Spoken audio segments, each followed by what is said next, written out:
De Atos dos Apóstolos, no capítulo de número 12. Isso que o pastor acabou de falar é tão de Deus que antes de nós ajoelharmos ali e orar, acho que estavam o irmão Alberto. É Alberto ou Alberto? Eu confundo o nome do homem. Estava cantando aqui, Alberto.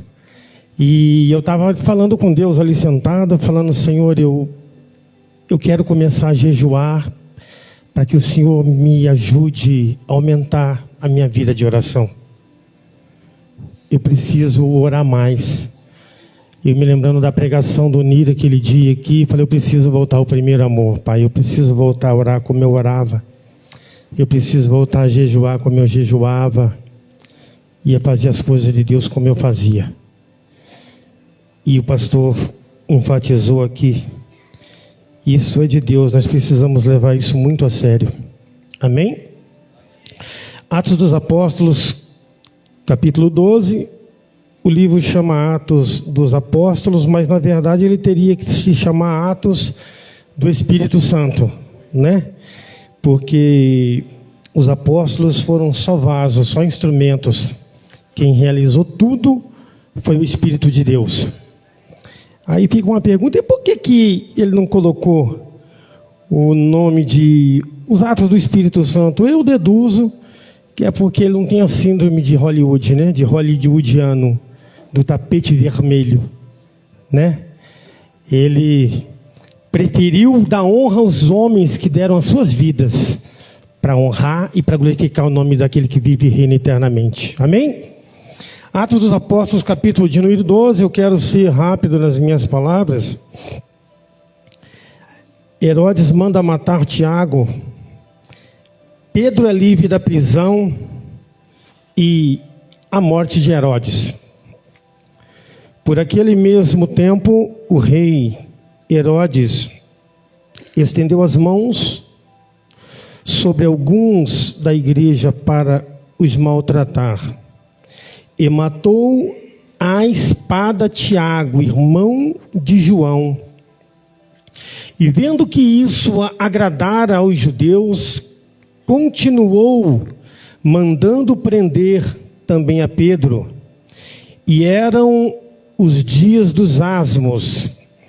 E havendo-o prendido, o encerrou na prisão, entregando-o a 4 quaternos de soldados, para que o guardassem, querendo apresentá-lo ao povo depois da Páscoa.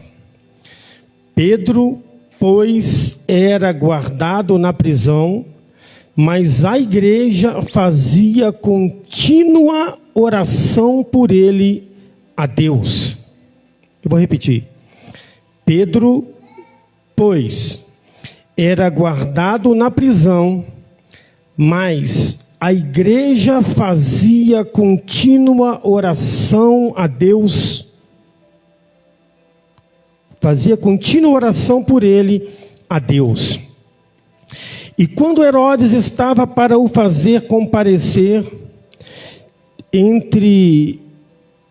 nesta mesma noite, estava Pedro dormindo entre 2 soldados, ligados com 2 cadeias e com guardas diante da porta, guardavam a prisão.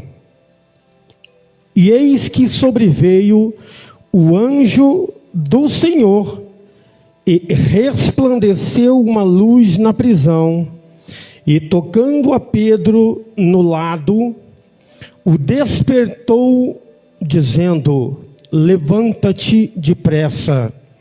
E caíram-lhe das mãos as cadeias. E disse-lhe o anjo: cinge-te e ata as tuas sandálias. E ele o fez assim.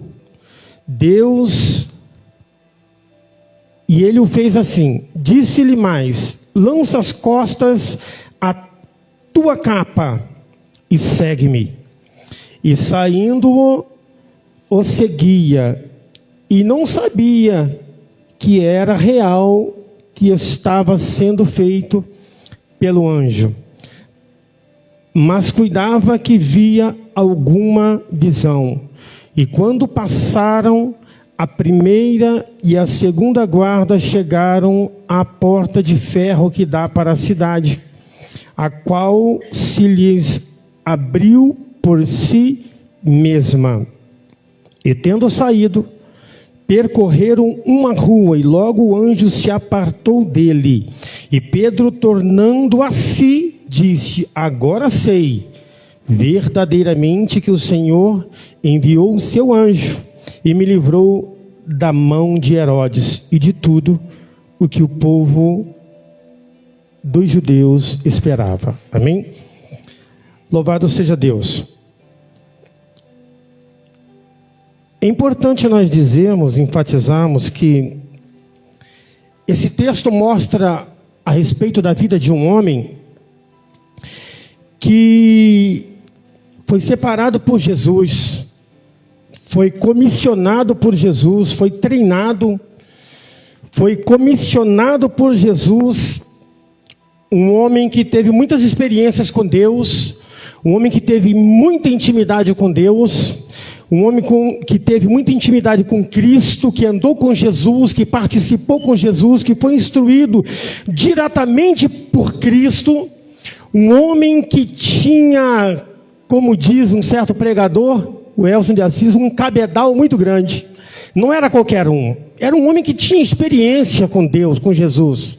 Era um homem que foi elogiado por Jesus, um homem que foi repreendido diretamente pelo Mestre, um homem que, na ânsia da curiosidade, ele pediu para Jesus falando: se é o Senhor mesmo, manda eu ir andando diante do Senhor, a ti por cima das águas. E Jesus falou: então vem. Um homem que recebeu de Jesus a promessa e falou: tu é Pedro, e tem mais uma coisa, eu vou te dar a chave dos céus, e aquele que tu ligar nos céus vai ser ligado, aquele que você desligar vai ser desligado, e por aí vai. O homem não era qualquer um. Mas aí fica uma pergunta que não quer calar. Esse mesmo homem foi para um certo monte, o Monte Ararat, com Tiago e com João, e viram Jesus ser transfigurado. Viram Jesus mostrar o teu lado divino, e viram Moisés e viram Elias. Olha o nível de experiência que esse homem tinha. Aí fica uma pergunta: mas irmão, o que quer dizer isso? Eu estou fazendo essa introdução para você entender uma coisa. Mesmo tendo comunhão com Deus, mesmo tendo intimidade com Deus, mesmo sendo separado por Jesus a dedo, escolhido, mudado o nome, mesmo sendo comissionado por Ele, mesmo sendo selado por Jesus, mesmo recebendo poder e autoridade, porque esse é o homem que se levantou em Atos, no capítulo 2, no cumprimento da descida do Espírito Santo, tomou a palavra, foi cheio do Espírito Santo e ganhou 3.000 almas praticamente para Jesus. Mesmo tendo todo esse currículo favorável, ainda é possível que este alguém, que este crente, passe por momentos muito angustiantes. Porque nós vivemos numa época, numa geração de crente que de 50 anos para cá se pregam e se ensinam que o crente tem que ser super-homem, que a mulher tem que ser a Mulher Maravilha. Tu não pode chorar, você não pode demonstrar fraqueza, você não pode isso, não pode aquilo. Irmão, nós estamos falando de um homem que presenciou a glória. Mas agora nós estamos diante desse homem que presenciou tanto poder, que foi usado com autoridade, que no capítulo 3, ele entrou pelo templo acompanhado de João, e a Bíblia diz que um certo mendigo na porta pedinte, olhou para ele pedindo uma grana, uma esmola, um dinheiro, uma moeda, e ele olha e fala: eu não tenho ouro, e eu não tenho prata. Eu deduzo, eu imagino que ele olhou para João: você tem? João: eu também não tenho não, estou duro. Então, nós não temos ouro e não temos prata, tamanho que nós temos, nós te damos em nome dele, Jesus o Nazareno. Levanta e anda. Eu não tenho ouro, eu não tenho prata, mas tenho poder. Eu não tenho ouro, não tenho prata, mas tenho oração. Eu não tenho ouro e não tenho prata, mas tenho vida com Deus. Eu não tenho ouro e não tenho prata, mas tenho experiência de andar sobre as águas. Eu não tenho ouro e nem tenho prata, mas eu vi ele deitado no barco, e quando as ondas se levantaram, ele levantou e disse: aquieta-te, vento, acalma-te, mar, e tudo foi bonança. Ou seja, eu já vi muita coisa. E esse homem que viu muita coisa agora está dentro de uma cadeia, preso, ligado com uma corrente de um lado, preso com uma corrente de outro lado, um soldado de um lado e um soldado do outro lado. E a Bíblia diz no texto que nós temos um soldado do lado de fora e o outro soldado do outro lado. Ou seja, eram 4 soldados que faziam a guarda dele, turno a turno, um quaterno. Eram 4 soldados, eram 16 soldados só para cuidar de Pedro. O imperador queria ter a certeza de que Pedro não ia escapar. O que você quer dizer, irmão? Eu quero dizer para você o seguinte: ainda que Satanás se levante, e vale a pena frisar que com Jesus ele se apresentou pessoalmente, ele se materializou e falou com Jesus, pegou Jesus, levou para lá, levou para cá, mostrou a glória, os reinos, o mundo, e se apresentou pessoalmente. Mas para a maioria dos cristãos ele se apresenta através de pessoas, ou através de situações. Aí você pode me dizer: irmão Sandro, você não sabe a situação terrível, ferrenha, mal, que se levantou na minha casa, que se levantou na minha vida espiritual, que se levantou na minha vida conjugal, na minha vida financeira. Você acredita que eu estou quebrando o pau com meu marido? Pois é, eu acredito. Acredita que na minha casa está difícil, um pé de guerra? Acredito. Você acredita que a minha vida financeira está sendo abalada? Eu acredito. Mas, irmão, o que eu não entendo é que mesmo orando, mesmo jejuando, mesmo sendo fiel, mesmo fugindo do pecado, mesmo fugindo do adultério, mesmo fugindo da pornografia, mesmo não olhando para o passado com saudade, com um ensejo de voltar, essas coisas ainda vêm sobre mim. O que está de errado? Não tem nada de errado. É porque na tua vida hoje tem luz, é porque na tua vida hoje tem mudança, é porque na tua vida hoje tem presença, é porque você foi comissionado, foi comissionada, foi escolhido, foi escolhida, e isso não impede que você venha passar por momentos de muita peleja. E é muito difícil dar glória nessas horas. Pedro está ligado, está preso em correntes, irmão. 2 soldados, um da direita, um da esquerda, e mais 2 para o lado de fora. Rapaz, e o que me assusta, pastor Ricardo, que se fosse eu me colocando na cena, naquela situação, sabendo que no dia seguinte eu ia morrer, o imperador, o rei ia me chamar e, como diz o ditado do carioca, passar o cerol, matar, para agradar os judeus. Rapaz, eu não ia dormir, eu não ia ter um minuto de paz, Rui. É ruim, hein? Eu ia me descabelar o restinho de cabelo que tem, eu ia arrancar tudo, falar: Jesus, me ajuda, me socorre, me tira daqui, eu não quero morrer, estou muito novo para morrer, eu tenho muita coisa para fazer, me ajuda, eu tenho muita coisa para fazer. E o que me assusta é que Pedro está deitado e está dormindo, o homem está tranquilo, ele está em paz, está sereno, com um soldado na direita, com um soldado na esquerda, com corrente no pé, ou na mão, ou na cintura, ou no pescoço, sei lá onde estava, a Bíblia não cita, mas ele estava preso e amarrado aos soldados, do lado de fora da porta mais 2 guardando, e Pedro, que deveria estar se descabelando, desesperado, sabendo que ia morrer, estava descansando, dormindo em paz. Isso me assusta. Isso é convicção de fé. Mas, irmão, senhor, por que você imagina isso? Eu imagino que, eu deduzo, está implícito no texto. O pregador pode usar o que ele quer, né?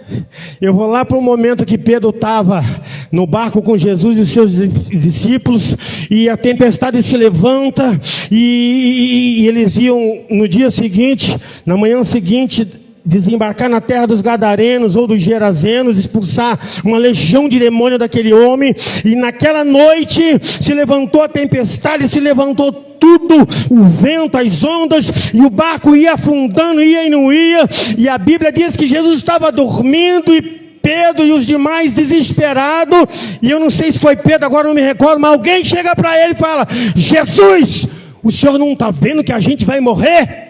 Não importa para o Senhor. E Jesus estava descansando. Pedro estava lá naquela noite, naquele lugar. E eu deduzo, eu imagino que ele aprendeu com o mestre. Falou: rapaz, se o homem estava no meio da tempestade, dormiu, descansou, deu segurança e falou que eu estou nas mãos dele, ele vai estar todos os dias comigo, todos os dias conosco, para que eu vou me desesperar? Em outras palavras, se tiver que morrer amanhã, é porque ele permitiu. Se tiver que ficar vivo, é porque ele permitiu. Se eu conseguir mais um ano, é porque ele permitiu. Se eu não conseguir, está tranquilo, é porque ele permitiu. Em todas as coisas eu estou na mão dele. Vou dormir, vou descansar. E a Bíblia diz que Pedro está dormindo. E o que me assusta é que ele não foi orar. Se fosse um brasileiro, ele ia orar a noite toda, irmão. A gente só ora a hora que o bicho pega, né? Não é assim? Acho que é só comigo, não é só eu que sou assim. A gente só ora a hora que o negócio aperta, a hora que que arrocha. Fala: rapaz, eu preciso orar, eu preciso jejuar, eu preciso ler a Bíblia, eu preciso me consertar, eu preciso pedir perdão, eu preciso respeitar meu marido, eu preciso respeitar minha mulher, eu preciso me confessar para o meu pastor, eu preciso ir lá e fazer tal coisa. E Pedro está dormindo. Isso me assusta, irmão. Mas qual é o comportamento da igreja?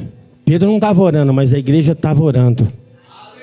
Pedro não estava desesperado, de joelho, batendo a cabeça no chão, igual o judeu, batendo a cabeça no muro da lamentação. Me ajuda, me socorre. Estava tranquilo, descansando. E a igreja estava orando. Olha a postura da igreja. O que o pastor frisou aqui é muito sério. O poder para a libertação está na mão da igreja. O poder para libertar o cativo está na mão da igreja. O poder para quebrar cadeias do inferno está na mão da igreja. O poder para arrancar o presidiário de dentro da cadeia e mudar a sentença de morte está nas mãos da igreja. O poder que faz a mudança na vida do homem e torna esse homem uma nova criatura está nas mãos, ou melhor, na boca da igreja.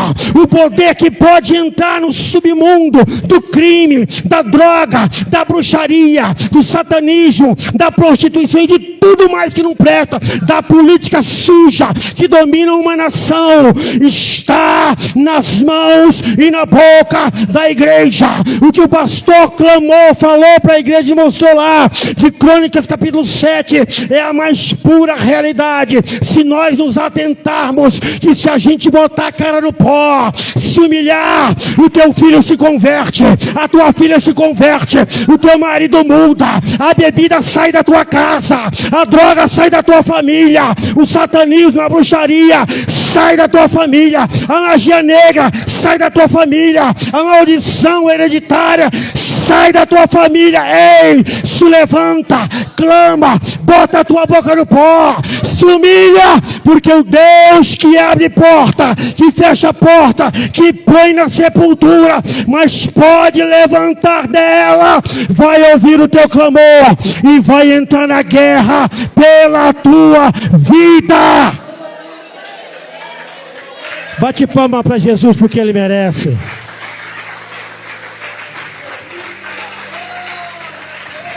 Para para com esse negócio, eu não posso, eu não consigo, eu sou fraquinho, eu sou depressivo, eu sou depressiva, eu sou não sei. Você é lavado e remido no sangue do Cordeiro.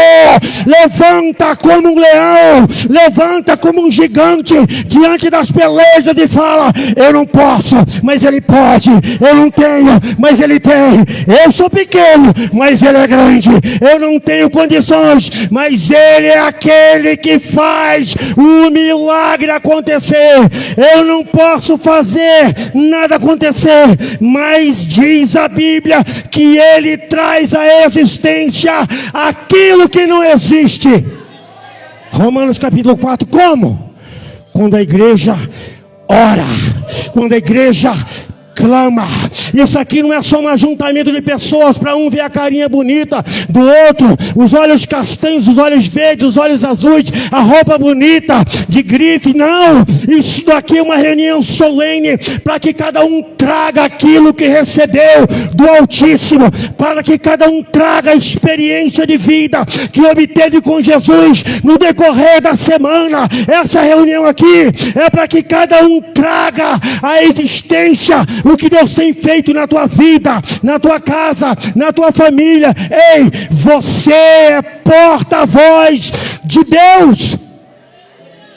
Pedro está preso, tranquilo, descansando, porque existem momentos, meu querido, que por mais jeito que você tenha, por mais unção que você tenha, por mais que a tua sombra expulse demônio e cure doente, enfermos, existem situações que vão se apresentar na tua vida. Escuta aí. Que você não vai ter outra opção a não ser dizer: está na tua mão, Senhor. Faz o que o Senhor quiser da minha vida. Senhor, seja feita a tua vontade, me ajuda a me manter na tua presença. Existem momentos que vão se apresentar, existem correntes que podem até vir contra você, que você não vai ter outra condição a não ser dizer: Jesus, faz o que o Senhor quiser da minha vida.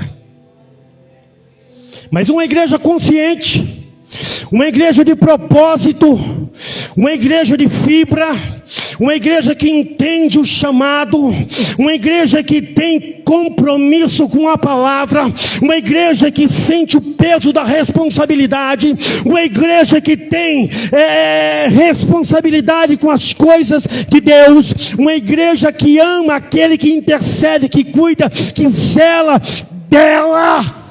Enquanto aquele está na luta, na peleja, eu também estou na luta, eu estou na peleja. Se Pedro está preso, está prometido de morte, eu também estou preso e estou prometido de morte. Se Pedro está quebrado, está desiludido, está sem esperança, eu também estou quebrado, estou desiludido, sem esperança. Mas ei, eu estou em liberdade, a boca no pó, a cara na humilhação, vai fazer a mão de Deus se manifestar em meu favor e em favor do meu irmão. Enquanto você se humilha, Deus age.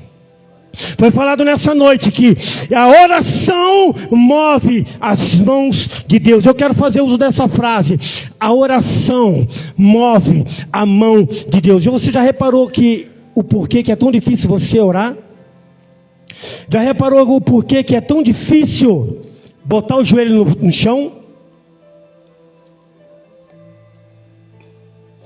Quando você põe o joelho no chão, mesmo sem ter palavras, você trava uma guerra com principados, com hostes, com poderes, com tronos.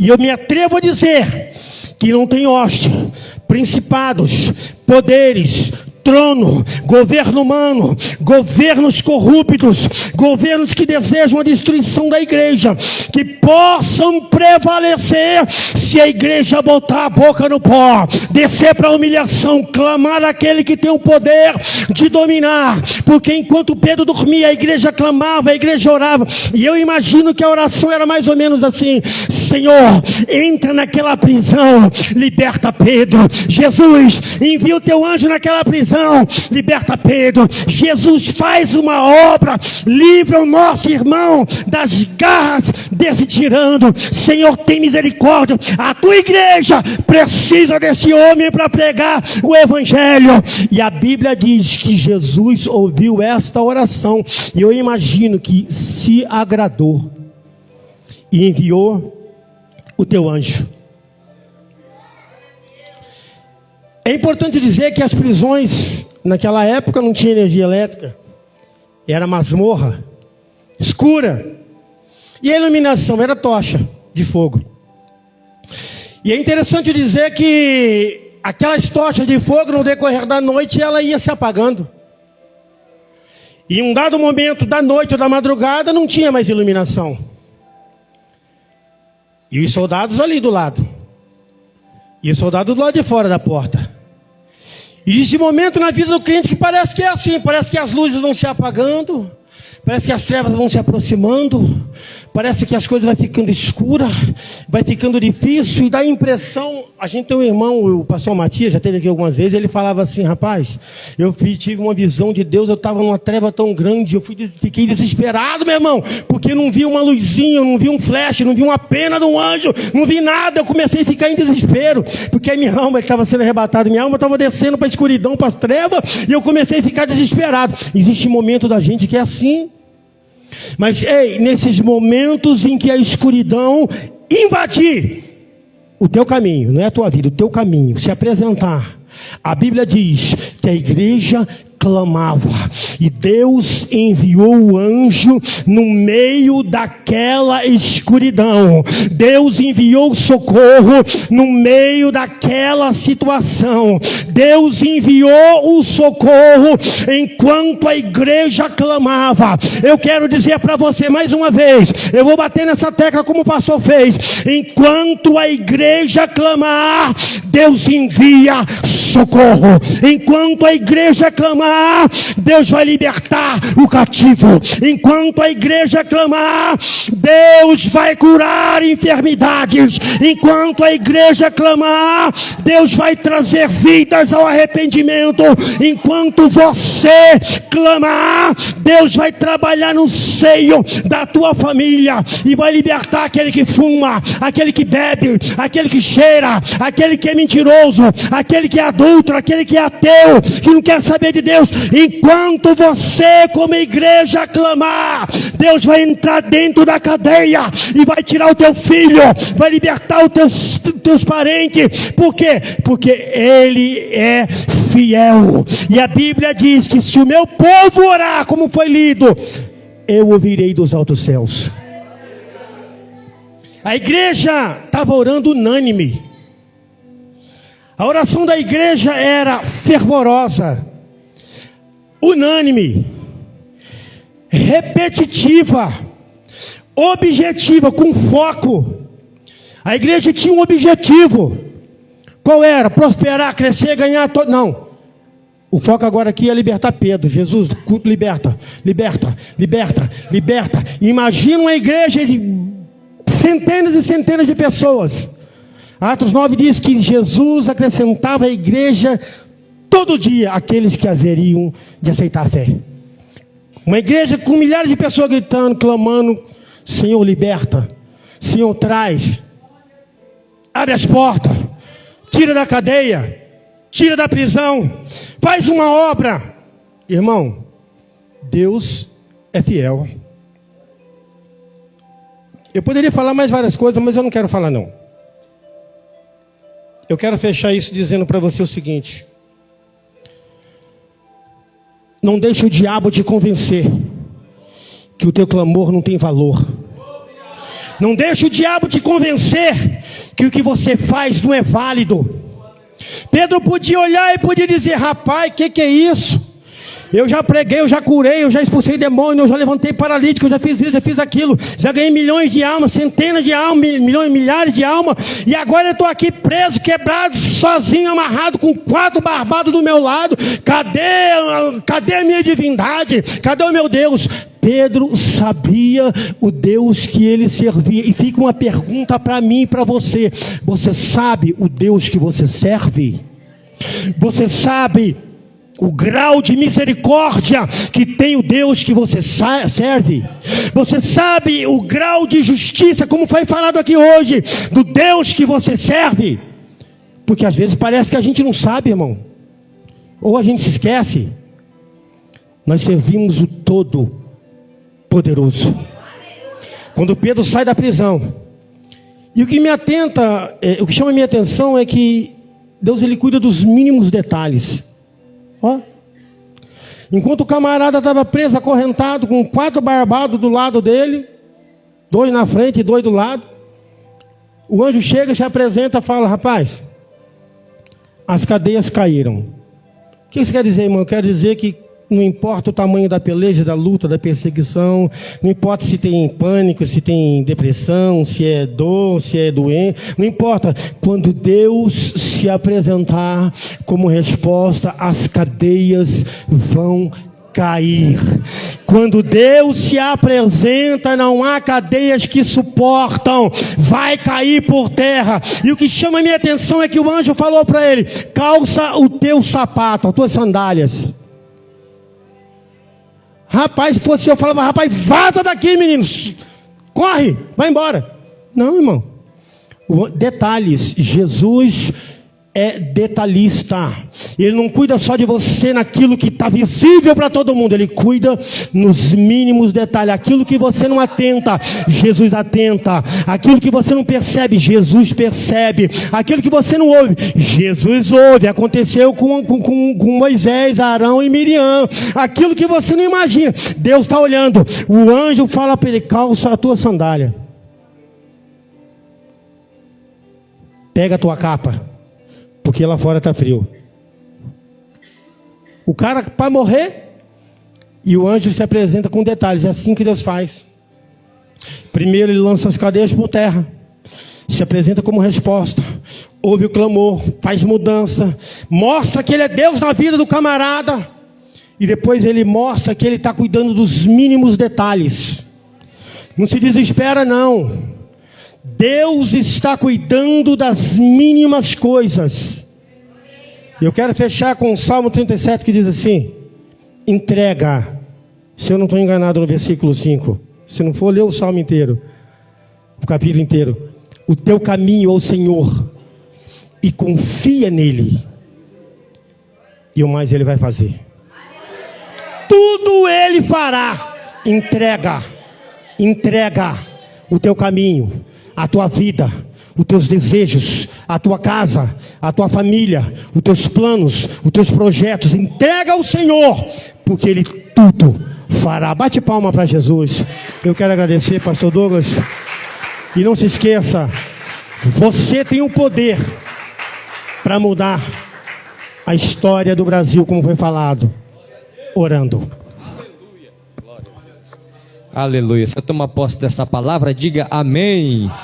Glória a Deus. Fique de pé comigo para a gente orar mais uma vez. Aleluia. Deus abençoe a vida do presbítero por ter sensibilidade à voz de Deus e trazer uma mensagem tão poderosa. Eu avisei ele faltando 2 horas para o culto. Falei: Sandro, você vai pregar hoje. Glória a Deus. E a mensagem tocou o nosso coração, nos abençoou demais. É isso que nós precisamos: crer, orar, ora. Você está livre, alguém está preso, ore por quem está preso. Deus vai fazer um milagre em nome de Jesus. Que Deus os abençoe. Deus abençoe, presbítero. Irmãos, dia 26 de junho, nós vamos ter o nosso encontro de casais, para a glória de Deus. 26 de junho, quem vai estar ministrando aqui vai ser o pastor Sanderson, um homem de Deus, um servo do Senhor, e vai ser uma benção, tá? Eu vou colocar os detalhes lá no grupo da igreja, tá? Aí você vai olhar lá como é que vai funcionar, mas vai ser uma benção, no nome do Senhor. Não falte, 26 de junho, anota aí na sua agenda, vai cair num sábado, e você é nosso convidado. Vai ser uma noite maravilhosa, para a honra e glória do nome do Senhor Jesus. Domingo agora tem culto, não perca, em nome de Jesus. A pastora não está presente, nós estamos reformando um cômodo da casa, e a casa estava de perna para o ar. Ela ficou lá organizando, ela tentou se arrumar, mas não deu tempo. Ela continua organizando lá, por isso que ela não está presente hoje. Mas domingo ela estará aqui no nome de Jesus. Amém? Gente, domingo agora eu vou gravar o clipe da música Resgate, do rap. Conta um pedacinho da minha história. E eu queria contar com o coração de vocês que eu estou muito nervoso. Eu nunca gravei um clipe. A gente vai para Londrina, domingo de manhã, e vamos gravar o clipe lá para a honra e glória do Senhor Jesus. Para alcançar mais gente aí. Amém? Ora pela minha vida. Fique aqui, vamos orar já. Estenda a mão para cá. Nós já ora por ele e já ora para encerrar. Estenda a mão para cá. Senhor, nosso Deus, o nosso Pai. Aqui está o teu filho evangelista Marquinhos, Pai, que é um canal de bênção na vida das pessoas. Foi o Senhor que chamou ele, foi o Senhor que escolheu ele. E o Senhor deu a ele um talento, o Senhor deu a ele capacidade. Capacita ele cada dia mais. E quando ele chegar lá, meu Deus, que o nervosismo vai embora. E que o teu poder se aperfeiçoe, Pai, na fraqueza dele, que é o nervosismo. Que o Senhor venha fluir, que o Senhor venha fazer com que tudo dê certo. E que quando este clipe estiver pronto, que ele venha alcançar as pessoas, Deus. Venha alcançar as vidas, as almas. E que homens e mulheres sejam alcançados pelo poder que há no Evangelho. Que a música, meu Deus, que conta a história dele, venha se transformar numa isca, numa ferramenta para atrair muitas pessoas para Cristo. Abençoa a vida do Marquinhos, da sua família e do ministério dele, em nome de Jesus. Pai, nós oramos para que o Senhor abençoe as nossas vidas também e nos despede em paz e em segurança para os nossos lares, no nome de Jesus. Amém. O grande amor de Deus, a graça de nosso Senhor e Salvador Jesus Cristo e a comunhão do Espírito Santo esteja com todos e todos digam...